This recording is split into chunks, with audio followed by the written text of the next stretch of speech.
ባይሆን አንድ ቁም ነገር ተናግሯል እዛው መድረክ ላይ ዓለም ሁሉ ፊቱን አዙሮብናል አሉ። በጣም ትልቅ ቁም ነገር ነው የተናገረው። እግዚአብሔር ሊረዳን ነው መሰለኝ ዓለም ሁሉ ፊቱን አዙሮብናል አሉ።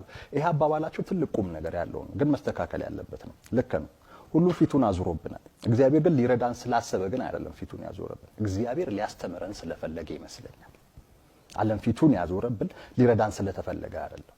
እግዚአብሔር ሊረዳን ስለፈለገ አይደለም ዓለም ፊቱን እንዲያዞርብን ያደረገው፣ ሊያስተምረን ስለፈለገ ነው። እግዚአብሔር ሊያስተምረን የፈለገበት አንድ ሊረዳን የሚችልበት ሁኔታ የለም። ወንድሙ በጠላትነት ፈርጆ መግደልን አማራጭ ያደረገን አካል ሊረዳ አይችልም። እግዚአብሔር እንደዚህ አይነትን ሰው ሊረዳ አይችልም። ወንድምን ውደድ ነው የሚለው፣ በሰላማዊ መንገድ ችግሮችን እንድትፈታ ነው የሚመክረው እንጂ ግደልም የሚል ነገር የለም። ሊያስተምረን ግን ስለፈለገ ዓለም ሙሉ ፊቱን አዙሮብን ሊሆን ይችላልና ይሄ መስተካከል ያለበት ነው። ትልቅ ቁም ነገር ነው የተናገሩት። ዓለም ሁሉ